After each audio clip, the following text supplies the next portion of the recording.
What is going on, everybody, and welcome back to the channel. This is Orioles Today, where I'm dropping brand new content every single day on all things the Baltimore Orioles. As always, I am Sean Ferguson. Thank you so much for tuning into the channel and to this latest episode. It truly does mean a lot. If you are a fan of this content and fan of all things Orioles, please subscribe to the channel. Get yourself daily notifications for all of these daily video drops. The offseason is here. And I do believe big names are going to start signing very soon. Qualifying offers have to be accepted or declined in about a week. And I do believe that's when you're going to start to see some of these names go off the board. Will the Orioles be involved in the big spending? Only time will tell. So make sure you're tuning in for all of these daily video drops and updates. And thank you so much for all the love and support this channel has gotten so far to help it get it off the ground, up and running. Thank you guys so much for that. And getting right into Orioles news today. And there has been a brand new coach that has been named to Craig Albernaz's staff. Again, Craig Albernaz brought on as the brand new manager of the Baltimore Orioles after Brandon Hyde was let go in the middle of last season. And most of the coaches have gone as well to other teams. And Albernaz now has a chance to bring in his own guys. He started off bringing in a brand new lead hitting coach in Dustin Lin over from the Philadelphia Phillies. And the next coach of the Orioles staff has been announced, and it will be Jason Bourgeois. Bourgeois has been named as the brand new first base coach for Baltimore as he takes over for Anthony Sanders, who had been the longtime Orioles first base coach over there. Bourgeois has spent the last 2 seasons as the first base / outfield coach for the Chicago White Sox. He's a former big leaguer himself. He was a second-round pick by the Texas Rangers back in 2000 and was actually teammates with Craig Albernaz.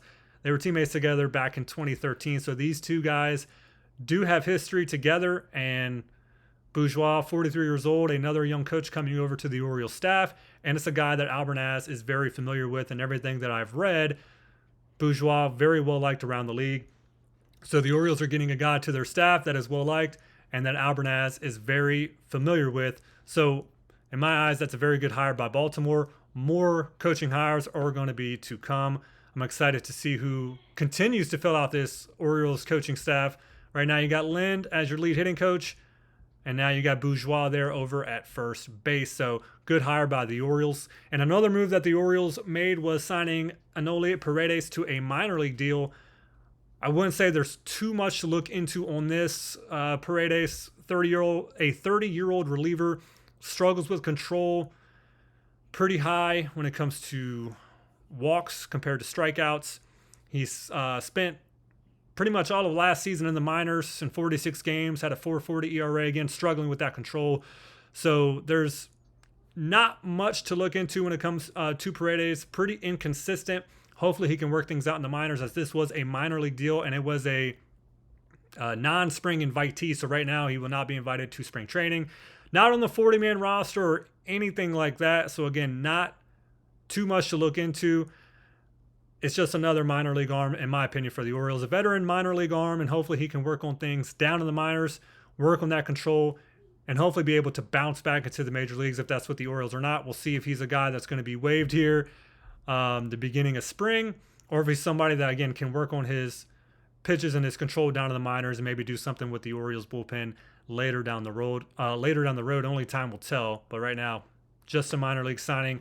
Paredes for the Orioles. One thing that I've been reading a lot about is Kyle Tucker, the Orioles being in on the Kyle Tucker sweepstakes. And I know the last couple of videos I've touched on a lot of arms, but also a lot of bats that the Orioles could be interested in. That makes sense for the Orioles.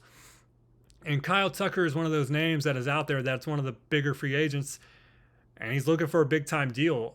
Tucker, I believe it was last year, was looking for something around 10 to 12 years, and they said whether he was looking for it or not, could be projected for about a 10 to 12-year contract around the $400 million mark, which is crazy, around the $35 million a year.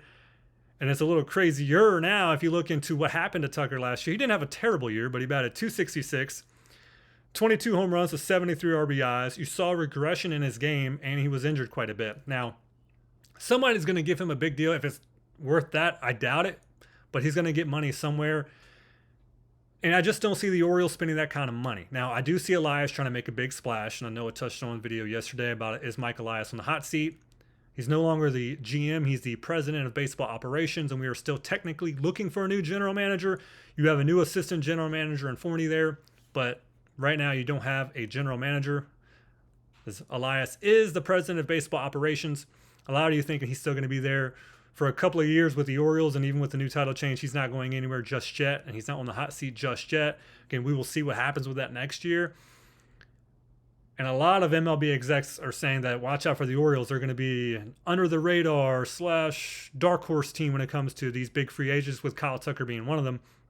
And it makes sense, especially if Elias is really trying to turn this team around. We finished 12 games below 500 after having a really good last couple of seasons. And they want us to get back to where we can be. We have so much young talent on this team. They need help in a few areas. Pitching is one of them, and I do believe that if they do spend big money, it's going to be on an arm. It's not going to be on a bat. We spent $50 million over 3 years with Tyler O'Neill last year, and I'm not saying that's a massive deal, but for the Orioles it is, especially with what O'Neill has proven that he's going to continue to struggle with, injuries and consistency, which is exactly what he struggled with last year. So I don't see the Orioles going crazy on a bat. I do believe that if they sign a guy to a bigger contract, it's going to be an arm to help out there. So we'll continue to keep our eyes on this. Kyle Tucker's not the only name that the Orioles have been rumored to be all in on.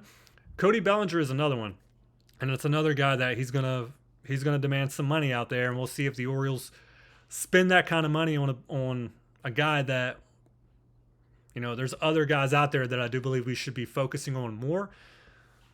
But again, if Elias is looking to make some splashes this year, those are two guys that would be a splash, even though there's other areas I believe the Orioles could focus on, maybe a little less money and be more productive for the Orioles next year. And speaking about a guy who was productive for the Orioles last year, was really happy to see him be productive for the Orioles last year, and that was Trevor Rogers. Such a fantastic story what he was. Quick breakdown of Trevor Rogers. He was a guy that was great in his rookie season, but really did not live up to that afterwards. The Orioles really needed an arm a couple of years ago, and they traded two big prospects to the Miami Marlins for Trevor Rogers, which made no sense to me at the time. They gave up Kyle Stowers and Connor Norby, and I was big on both of those guys, and Rogers came over with a 4.53 ERA. He was not pitching again like he did in his rookie season. It hadn't been for a couple of years, so it made no sense to me why they would bring him over when they were trying to improve and get better. Rogers was nowhere close to productive for the Orioles, went down to the minors, struggled in the minors, but he worked on so many things in the offseason and was finally called up to the Orioles big league roster in May of this year and had one of the best Orioles pitching seasons since Jim Palmer, and that's saying a lot. He went into his last start of the year with a 1.35 ERA. He got beat up by the Yankees. It was his worst start for sure of the entire season, and it rose his ERA up to a 1.81. And even that ERA is absolutely amazing, but doesn't do it justice to what Rogers did last year. And he ends up finishing with a 9-3 record to go with that 1.81 ERA. Had a 5.5 WAR. He was so terrific. He didn't qualify for any awards because he didn't pitch enough for the Orioles and didn't pitch enough in the big leagues, as he didn't start the year in the big leagues. So he didn't qualify for any awards. He would have won a few, but man, he was absolutely tremendous. What a career turnaround for him. His control was so much better than we have seen, and as an O's fan, you know, it was great to see for us too. And he was absolutely one of the few bright spots on the team last year, but he made that Stowers and Norby trade for him a win-win instead of a massive loss, because that's what it looked like at first. We were getting the finger pointed at us and laughed at, but not anymore. He made it a complete turnaround win-win for both teams. And just to kind of go in with that, is that going to be something we can expect going into next season? You know, the Orioles need a true ace.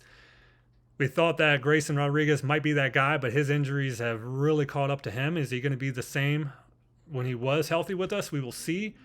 And is Trevor Rogers going to be able to keep up that consistency that he had last year? Was this a flash in the pan, or is this a guy who's here to stay for the next few years for the Orioles and that can solidify himself as that ace? Or are the Orioles going to have to go out there and spend ace money on some guys? Or can they just kind of build the rotation around Rogers and not have to spend as much money on a big name ace, because they have one in Trevor Rogers? So only time will tell. Let me know what you guys think about it down in the comments.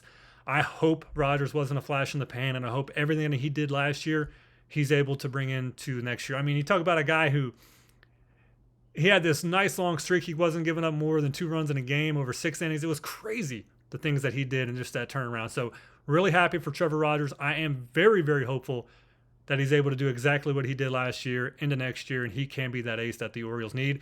And they don't have to spend big money on him because he's already on the team. So let me know what you guys think about Trevor Rogers. So we need to go out and get an ace, or he is that ace going in to next season for Baltimore.